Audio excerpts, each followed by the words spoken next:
there wasn't room for me to grow anymore. I was in the morning meteorologist spot. There wasn't anywhere else for me to advance because our chief is in place, our chief meteorologist. She's not going anywhere. And even if she did, I don't want that job because it would mean putting my girls on a school bus and not seeing them again for the rest of the day, which I couldn't live with.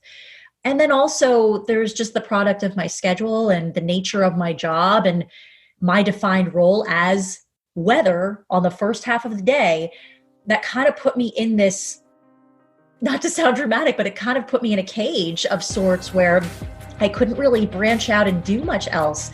But I just feel like, and I think we'll talk more about what else I'm doing now, I felt like I had so much else I could do and so much more I could offer from a subject matter standpoint, from, just my talents are broader than just doing weather. And I wanted to explore those and have a chance to use them.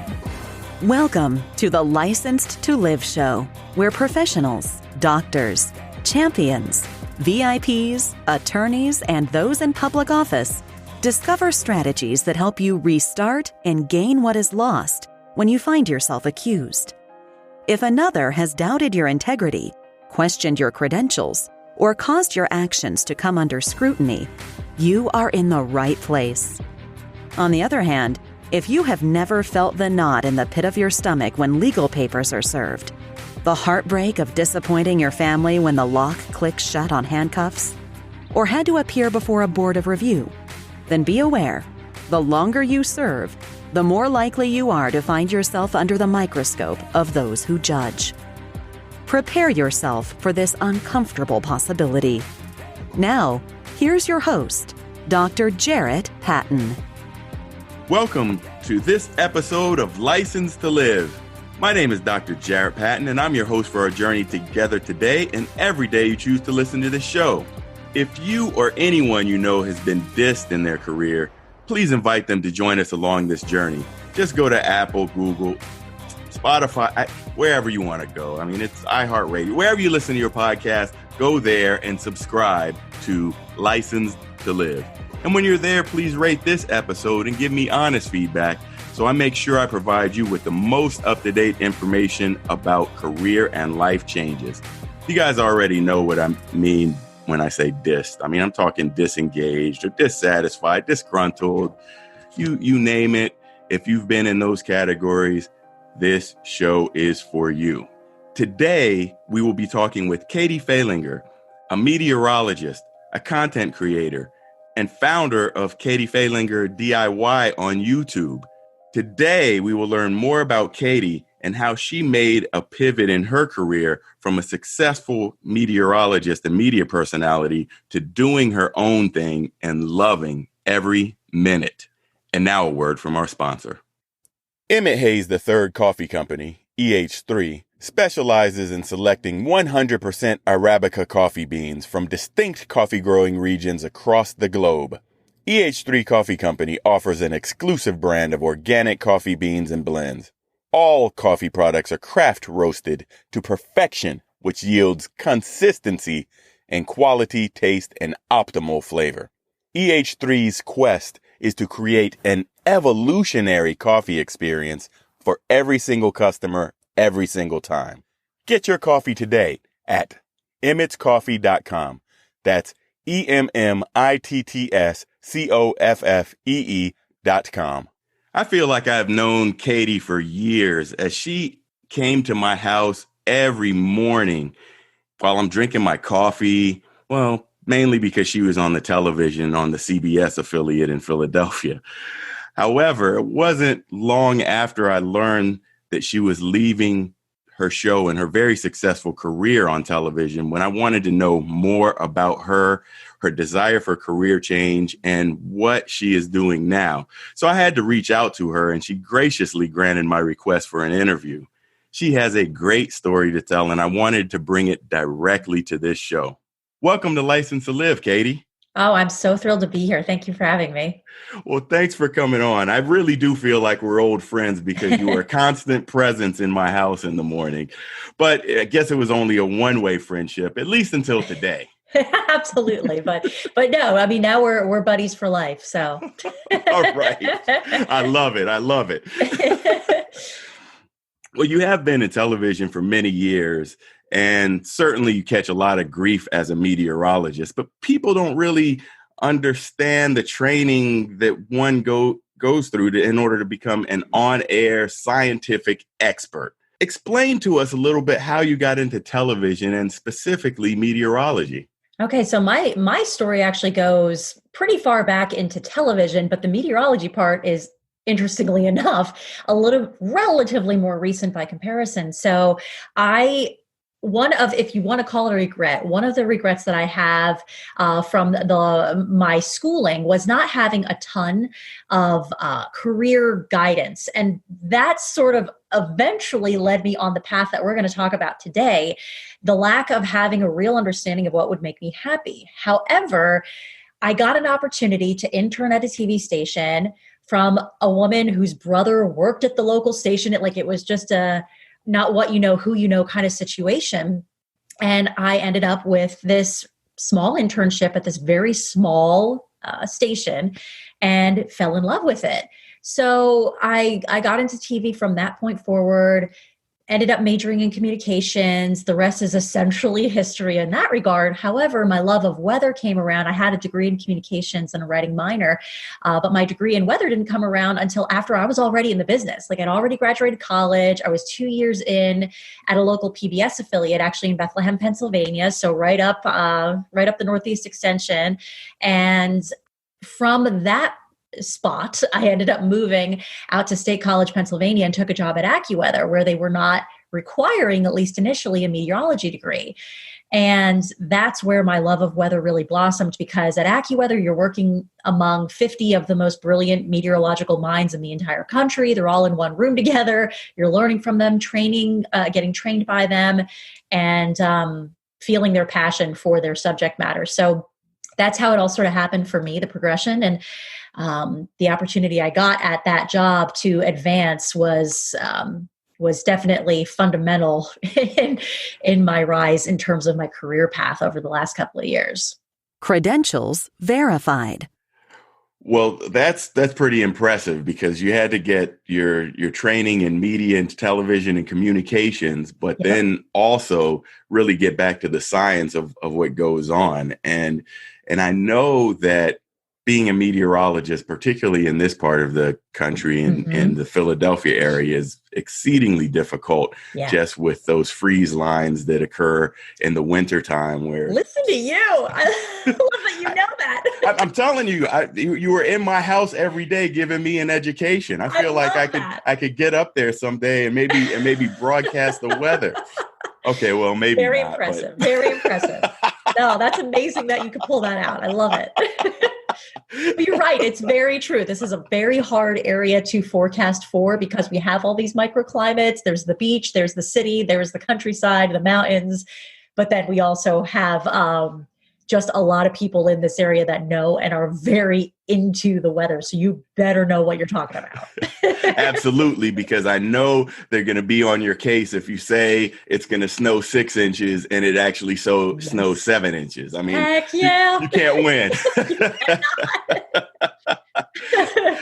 So this leads me to my next question, which I ask all of my guests on my show. Have you ever been dissed in your career? Yeah,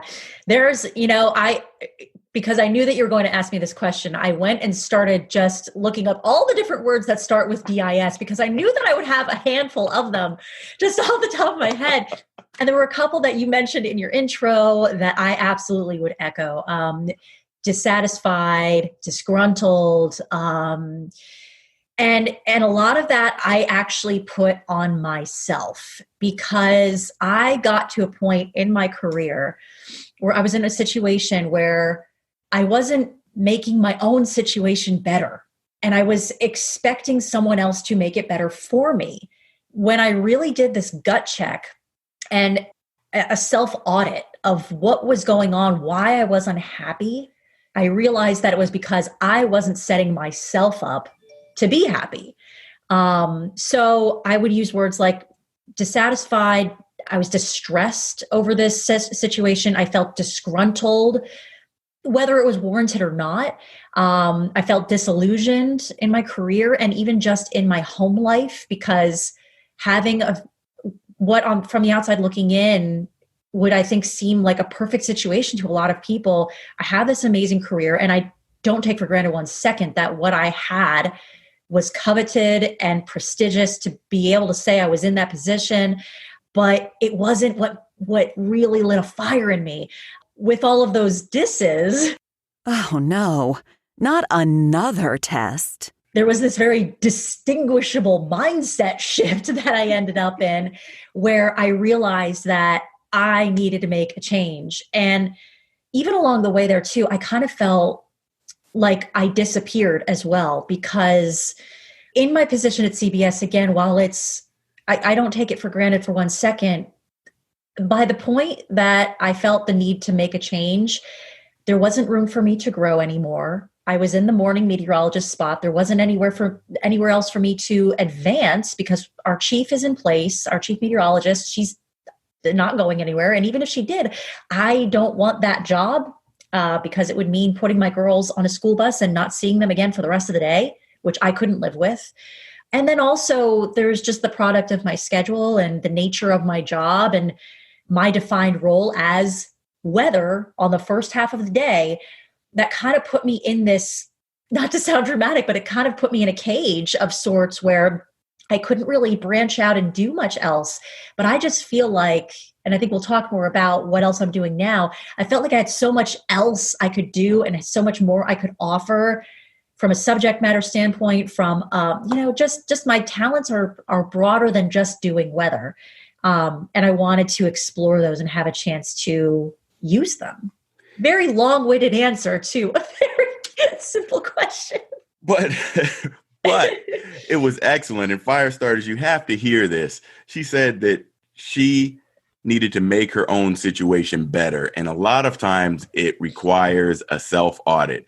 There's some things in your life when you're unhappy, people say, well, it's the job, it's the place, it's this office that I'm sitting in. And then they run off and go take another job somewhere else, feel happy for a few months, but then that unhappy feeling goes on. And so people start running from a problem and not really knowing what the cause of it is. They thought it was the place. So they said, okay, maybe I'll try another place, and they'll switch again after a year. Same feelings of unhappiness. So one of the things you really have to do is take that self-audit, take that time to look at yourself, look at the reasons why you're happy, and find reasons that your career and your life could be happier, and try to incorporate that in what you're doing. Because you may just be doing the wrong thing. You just may have taken yourself down this career path so long that you thought that's what you wanted to do for all of your life, but sometimes maybe that's not always the case. So that was an excellent answer. Thank you. And you weaved in so many disses. This is this is just great. I'm going for a record, Dr. Jarrett. You are working on this record already today. Oh man. So this is great. Having this highly successful career as a meteorologist, and you were just really at the top of what you do. You had your daily slot on the morning news, and you did come to that conclusion that you wanted to change. So what brought you to that realization, and how did you have the courage to quit? Okay, that's a pretty long story. The decision to do something like this, I don't think comes easily for anybody, because this is the toughest decision I've ever made in my life. Since I've done this and people have been asking me about it, I sort of joke, but it's totally true that it was no issue whatsoever to figure out who to marry or, that kind of stuff. Like that was easy. But making a choice like this, it incorporates so much courage and the just taking into account other people, important people in your life. Like I have 2 little 4-year-olds to feed. Like I have to be able to feed them. I have to be able to pay our mortgage. I have to be able to contribute to the household. I can't just put this all on my husband. Like all of this stuff is like weighing down as not guilt, but a worry, a very real practical worry. So that was a big part of it. And a decision like this is just not going to come easily for that reason, but also because someone like me, who by their very nature is a people pleaser and just wants to make others happy, I guess, I was often disregarding what it was I really wanted and what was going to really make me happy. So I had to really double down and think hard about what I wanted. And that was the hardest thing for me to do. There was a time, I mean, I spent a solid year, honestly, on trying to decide and figure out how I would make this decision and actually pull the trigger on it. So it's been a long time in the making, but the straw that broke the proverbial camel's back for me to say, okay, now's the time. We gotta make a change now, was when, it's a story that I'll have to tell you, but two dear friends of my husband's and mine, they're friends of his from Penn State, and they just by default became my friends, and they're wonderful, wonderful people. And this is a couple years back. It's Kevin and Stephanie are their names. And Stephanie posted, I think it was about 2 years ago now, on Facebook one day that she had been diagnosed with brain cancer. And what followed was this months-long struggle that I can't even wrap my head around how difficult this must have been for her. She went through 2 brain surgeries. She went through chemotherapy. She had to relearn how to walk. And all the while, she's putting all of this out to everybody on Facebook, like this public diary, which I thought was incredibly brave. And it's still kind of hard for me to talk about it. But actually, just a few days ago is a year to the day that her husband was the one posting on Facebook that Stephanie had passed away. So this is about a year ago now. And when that happened, when Steph died, I just looked at my life and the way she was living her life up until the end, because this is a woman that was not only insanely brave and like a warrior going through this struggle, but all the while she's posting updates on Facebook of watching her son learn how to surf. They lived in California, of cooking Thanksgiving dinner, of marching in the LA Women's March, wearing her pink wig because she didn't have any hair at that point. And she's still living life and being as active as she could. And then there's me, who gets home at 1 p.m. and I'm too exhausted to play with my girls. That was just when I stomped my proverbial foot down and just like, now's the time. I have to, this is not living. What I'm doing is not living. Because I go through these discussions in my head when I'm tired at work, like, just 3 more days and then I'll get to sleep in. Just 5 more hours and then I get to go home. I was constantly counting down to the next time I'd get a break rather than living in the moment. And that was what it really took for me to finally say, this is enough. What I'm doing right now is not living. I'm just trying to get through. And yeah, that's what did it for me. This is an example of really having those defining moments in life that give you another perspective. And you guys have heard me talk about mine on this show.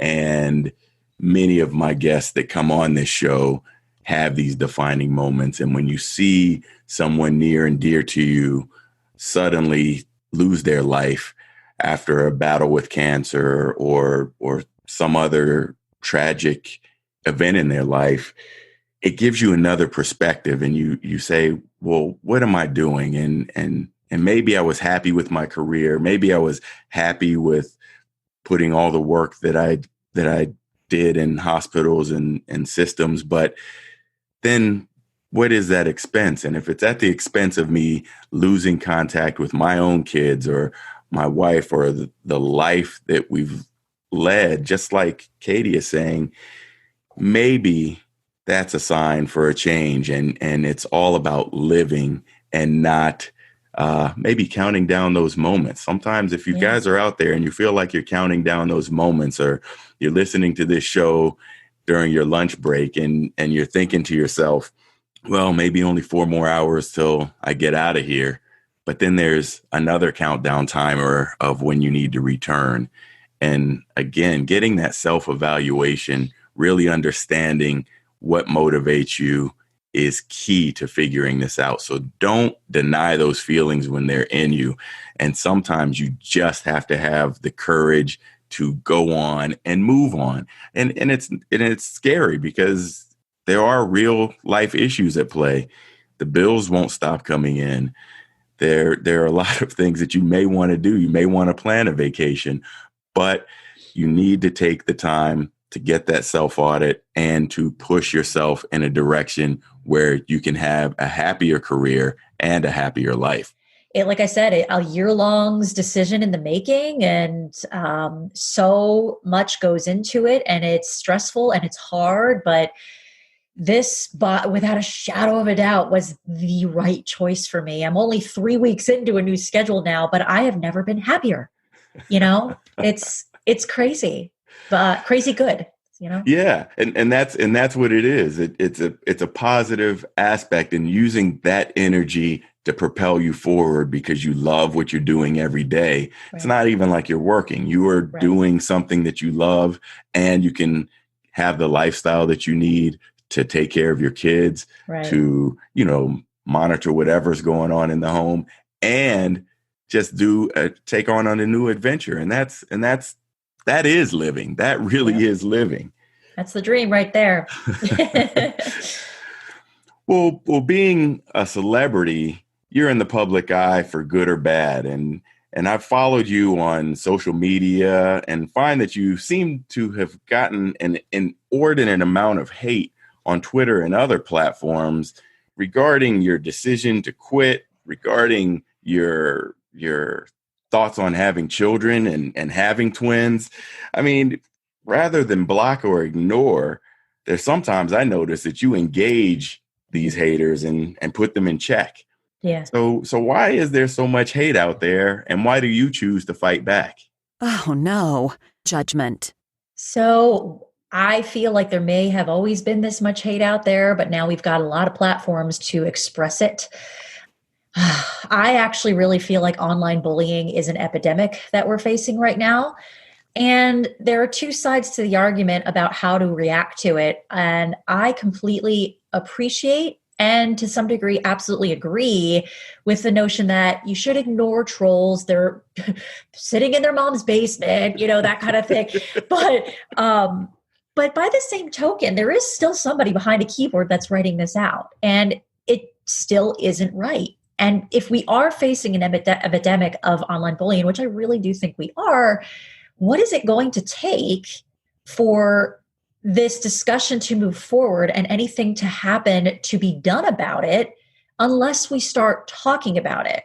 So I am an emotional and reactive person, and I try hard not to engage when I really shouldn't. But there are times, like you said, that I can't help myself. And sometimes, regrettably, I'll say something back that I don't necessarily regret what I say, but I'll regret that I responded. However, I think it's also important for these, quote, trolls to realize that there is somebody on the other side of these keyboards that is reading what you say. And I don't know what it is about, I mean, I never felt like I was a celebrity, but I don't know what it is about local media people, but it seems like although I guess I'm not really in that zone anymore, but that group seems to get a lot more hate than others for some reason. I don't know why. Maybe it just seems that way. But yeah, it's very easy for people to forget that there is a human on the other side of these posts that you're putting out. And I don't know why people hate my hair so much. I don't know why people are so concerned that I've left my job, or not so much that I left my job, but I think a lot of people all of a sudden think that I lied to them because I did one guest host spot on B101 the other day, and they thought that I lied to them that I left just to stay home with my girls. And no, I just filled in one morning. I'm not going back. It's those kinds of things. You got to put context into all of this, and that's hard to do when it's just on the internet. So I don't know how you fight it, but I do think that a discussion has to get started. And that's why I respond. And I don't do it for attention, rather so that others can see what's happening in this space. And it does seem that when I do that, those are very big conversations that get started. A lot of people chime in on it.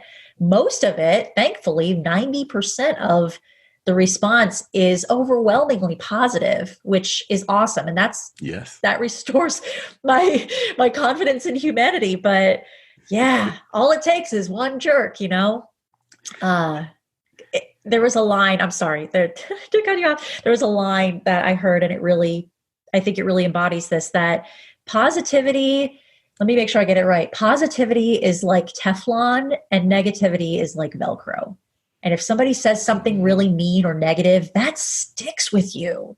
And I'm one of those people that have a really hard time shaking negative comments like that. I don't think I take it as personally as I used to. I've gotten better about that because I've had to deal with so much of it. But it's a hard thing. People are still human, whether you've been on television or not. Everyone's human and everyone has feelings. And we all need to be considering that when we start spewing out hate on the internet. Absolutely. And in one of my recent episodes, I had Dr. Donna Coriel, and she is the founder of Social Media Doctors. And this is something that affects physicians quite a bit as well, because, well, everybody loves their personal physician, the ones that take care of them or the ones that take care of their family members or kids. But then in general, they just kind of hate doctors for some reason. So there's a little bit of hate around physicians online, and these discussions can happen. And luckily, you keep a lot of positive people around you, and they'll come to your defense and give you uplifting comments to kind of negate some of what those crazies will say. Right. And I've noticed that with you too, and your following really loves you. So we'll make sure we get all your social media in the show notes so that we can learn more about you. So tell us what you're doing now. The Comeback. All sorts of stuff. Like I said, I have a lot of different talents that I want to start to foster. I started this past January, I started a DIY YouTube channel. I'm going to keep going on with that. At the moment, not making a ton of income from that, though, so that's not necessarily paying the bills, but it is a passion and a just huge hobby of mine. So I've been keeping up with that. But from more business standpoint, there are a couple of things going on. I am writing a book right now, which I'm so excited about. It's actually going to talk about this choice that I made and the reasons that I made it, the roadblocks that I faced, and now how I'm moving forward, because I feel like there's a reason you have a podcast like this. There's a group of people, a pretty large one, I think, of people that can really use people's stories that have gone through this before as either motivation or at least a good gut check gauge as to whether it's something they can really pull off at that stage in life, whatever. So I'd like to think that my story could help people. And from that, I would like to develop a public speaking and keynoting career out of it. But as well as that, I'm taking my genius zone, which is video production just in general, from start to finish, A to Z, and showing people that have never done it before how to create quality video content. So that can be for their brand, that can be for their business, or just their personal brand. And I've already had a little bit of work lined up with that, which is awesome. So really exciting stuff. And I'm hoping to develop an online course actually out of that. So lots of big dreams right now. You have big dreams, and this is how you can use your talents to do other things. When you guys go to Katie's DIY YouTube channel and take a look at her videos, the quality of the production is amazing. You think she has an entire team behind her getting her videos together, from the views, the lightings, the outtakes that she lives in. You have to check it out. It's so real, but it is so well produced that you can see her from start to finish using her talents to do something that she loves. And there is no doubt that there'll be a lot of people that can learn something from her as far as developing your own personal brand, make production of videos, you name it. I know you'll be able to help a lot of people doing that, Katie. Thank you so much. I really appreciate that. Well, where can people find out more about you? So I think the easiest way to start is to go to my website, katiefehlinger.com.